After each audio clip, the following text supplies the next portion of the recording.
আসসালামু আলাইকুম আমার প্রিয় শিক্ষার্থীবৃন্দ, আশা করি ভালো আছো। আজকে আমরা নবম শ্রেণীর আরেকটা নতুন কবিতা পড়ব। কবিতার নাম প্রাণ, লিখেছেন রবীন্দ্রনাথ ঠাকুর।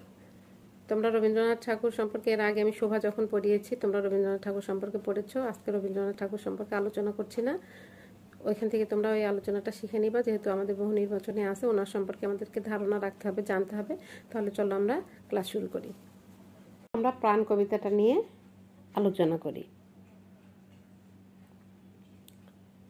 এই কবিতায় কবি কি বোঝাতে চেয়েছে সেটা আগে আমরা শিখব।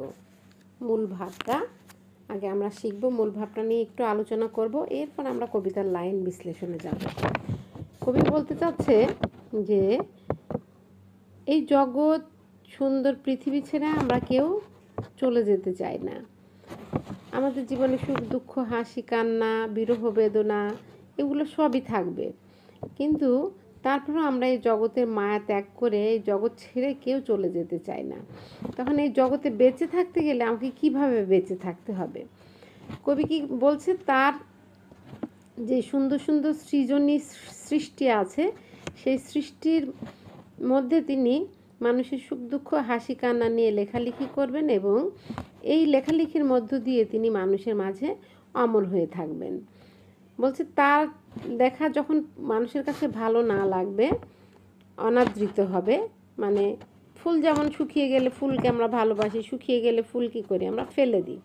তো বলতেছে যখন আমার এই লেখা তোমাদের কাছে ভালো না লাগবে, অনাদৃত হবে, তখন তোমরা এই শুকনো ফুলের মতো ফেলে দিও এই লেখাটাকে। তার মানে কি, কবি এই সুন্দর পৃথিবী ছেড়ে চলে যেতে চাচ্ছে না। এই পৃথিবীর মধ্যে তিনি বেঁচে থাকতে চাচ্ছে কিসের মাধ্যমে? তার কর্মের মাধ্যমে, তার সৃষ্টির মাধ্যমে। কর্মসৃষ্টির মধ্য দিয়ে তিনি এই পৃথিবীর মধ্যে বেঁচে থাকতে চাচ্ছে। তার এই যে সৃষ্টিগুলোকেই ফুল বলছে কবি। তার যে সৃষ্টিগুলো, এই সৃষ্টিগুলোকেই বলছে যে এগুলো আমার ফুল। এই ফুল যখন ফোটে তখন কি করে? মানুষ হাতে নেয়, গন্ধ শোকে।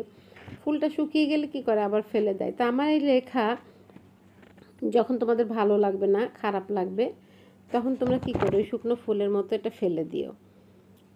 তাহলে সৎ ও শুভ কর্ম করে জগতে মানুষের মধ্যে দীর্ঘদিন বেঁচে থাকা যায়। এটাই কিন্তু কবি এই কবিতার মধ্য দিয়ে তুলে ধরেছে। এই পৃথিবীতে আমরা কেউ চিরস্থায়ী না, আমরা সবাই একদিন চলে যাব। যার জীবন আছে তার মৃত্যু আছে। প্রাণ অর্থ কী? প্রাণ অর্থ হচ্ছে জীবন। জীবন থাকা মানেই মৃত্যু অবধারিত, তোমাকে চলে যেতেই হবে। তাহলে এই হচ্ছে মূল ভাব। আমি আগে একটু মূল ভাবটা আলোচনা করে দিলাম। তাহলে চলো এখন আমরা কবিতার লাইনে যাই। ফার্স্ট লাইনে কবি কি বলছে? মরিতে চাহি না আমি সুন্দর ভুবনে, মানবের মাঝে আমি বাঁচিবারে চাই। এই সুন্দর পৃথিবী ছেড়ে কবি চলে যেতে চায় না। এই সুন্দর পৃথিবীতে কবি কি করতে চায়? বেঁচে থাকতে চায়। এই সূর্য কি করে? এই পুষ্পিত কাননে, সূর্যকর মানে হচ্ছে সূর্যের কিরণ, আর পুষ্পিত কানন বলতে ফুলের বন বা ফুলের বাগানকে বোঝাচ্ছে। এই সূর্য করে এই পুষ্পিত কাননে, জীবন্ত হৃদয় মাঝে যদি স্থান পায়। এই জীবন্ত হৃদয় বলতে কি বোঝাচ্ছে? মানুষের মাঝে কবি বেঁচে থাকতে চান। কিসের মাধ্যমে? তার সৃষ্টির মাধ্যমে, তার কর্মের মাধ্যমে, তার কাজের মাধ্যমে। এই জন্য প্রথম যে 4 লাইন, সেই প্রথম 4 লাইনে কবি কি বলছে? এই সুন্দর পৃথিবী ছেড়ে আমি চলে যেতে চাই না, আমি মানুষের মধ্যে বেঁচে থাকতে চাই। এই সূর্যের কিরণ, এই ফুলের বাগান, হ্যাঁ, এই এর মধ্যে কি মানুষের মাঝে আমি আমার কর্ম দ্বারা নিজের স্থান করে নিতে চাই। জীবন্ত হৃদয় মাঝে যদি স্থান পাই। পরের লাইনে কি বলছে দেখো, ধরায় প্রাণের খেলা চিরতরঙ্গিত। ধরা অর্থ হচ্ছে পৃথিবী, আর চিরতরঙ্গিত অর্থ হচ্ছে সর্বদা কল্লোলিত। মানে আমরা যেমন সমুদ্রের ঢেউ দেখি, নদীর ঢেউ দেখি, কি তরঙ্গিত হতে থাকে।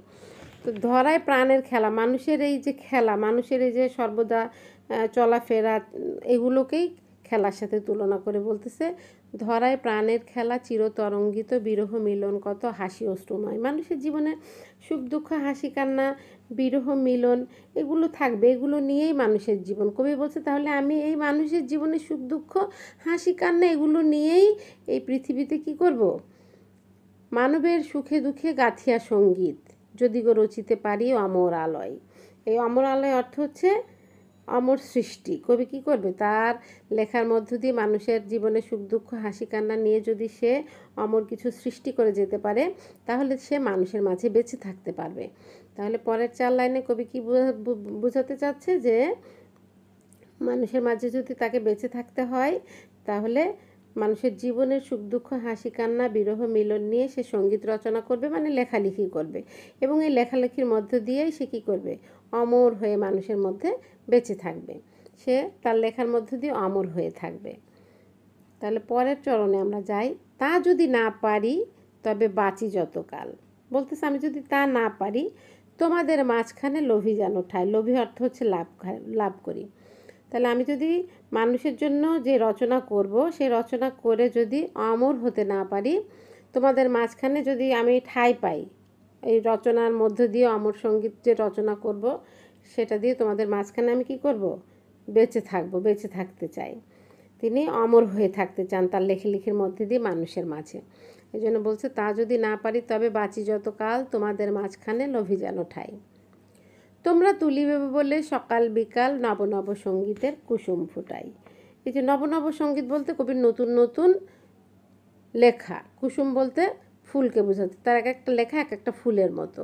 হ্যাঁ, ফুল যেমন ফুটে ওঠে, তার লেখাগুলো এরকম মানুষের মাঝে ফুটে উঠবে। সে সকাল বিকাল মানুষের জন্য কি করেছে, একটা একটা করে ফুল রচনা করেছে। মানুষ কী করবে, সকালে একটা ফুল তুলবে, বিকেলে একটা ফুল তুলবে। তার মানে কি, তার কর্মগুলো, তার লেখাগুলো মানুষ পড়বে, পড়ে এগুলাকে গ্রহণ করবে, আত্মস্থ করবে। এই জন্য বলছে, তোমরা তুলিবে বলে সকাল বিকাল নব নব সঙ্গীতের কুসুম ফুটাই। মানুষের জীবন কাহিনী নিয়ে তিনি নতুন নতুন রচনা যে তৈরি করবেন, সেই রচনার কথা বলছে। তার কবিতার মানে জগৎ, বিশাল জগৎ। তার রচনাগুলো যখন তোমাদের পছন্দ হবে, এই যে নব নব সঙ্গীতের কুসুম ফুটায়, হাসি মুখে নিয়ে ফুল তারপরে হয়। আমি যখন নব নব সঙ্গীতের কুসুম ফুটাবো তোমাদের জন্য, সেগুলো যখন যখন যখন তোমাদের পছন্দ হবে, তখন তোমরা সেগুলো হাসি মুখে গ্রহণ করবা। হাসি মুখে নিয়ে ফুল তারপরে হাই গ্রহণ করবা। করার পরে যদি তোমাদের পছন্দ না হয়, তারপরে হাই ফেলে দিও ফুল যদি সে ফুল শুকায়। তার মানে কি, আমার রচনা যখন তোমাদের পছন্দ হবে না, তখন তোমরা ফুল যেভাবে ফেলে দাও, আমার রচনাকেও তোমরা এভাবে পছন্দ না হলে গ্রহণ করতে নিষেধ করেছে। কবি কিন্তু বলেনি যে আমার রচনা তোমাকে পড়তেই হবে, রাখতেই হবে, থাকতেই হবে, এরকম কথা কিন্তু বলিনি কবি। তাহলে কি বলেছে, যখন পছন্দ হবে তখন তোমরা ওগুলাকে হাসি মুখে গ্রহণ করবা, আর যখন পছন্দ না হবে তখন ওগুলাকে তোমরা ফুলের মতো, শুকনো ফুলের মতো করে ফেলে দিও। ওগুলো আর তোমাদের কাছে রাখার দরকার নেই। তার মানে আমরা কি বুঝলাম এই কবিতার মাধ্যমে? বুঝলাম যে এই সুন্দর পৃথিবীতে যার জীবন আছে, যে জন্মগ্রহণ করেছে, সেই সুন্দর পৃথিবী ছেড়ে চলে যেতে চায় না। সে এই সূর্যের কিরণের মধ্যে, এই ফুলের বাগানের মধ্যে, প্রকৃতির মাঝে সে বেঁচে থাকতে চায়। এখন প্রকৃতির মাঝে যদি বেঁচে থাকতে চায়, তখন তাকে কি করতে হবে? মানুষের মাঝে যদি বেঁচে থাকতে হয়, তাহলে ভালো ভালো কাজ করতে হবে, কর্ম করতে হবে, এবং ভালো ভালো কাজকর্মের মধ্য দিয়ে ওই কাজগুলো, কর্মগুলোই তার কাছে, সবার কাছে গ্রহণযোগ্য হবে, এবং সে সবার মাঝে বেঁচে থাকবে। তাহলে আমরা রবীন্দ্রনাথ ঠাকুরের প্রাণ কবিতা পড়ে মোটামুটি আমাদের একটা ধারণা হলো। আমরা জানলাম এখানে যে মানুষের হাসি কান্না, মানবিমান, আবেগ, ভালোবাসা, এগুলো নিয়েই মানুষের জীবন। জীবনের মায়া ত্যাগ করে কেউ এই পৃথিবী ছেড়ে চলে যেতে চায় না। সবাই এই পৃথিবীতে বেঁচে থাকতে চায়।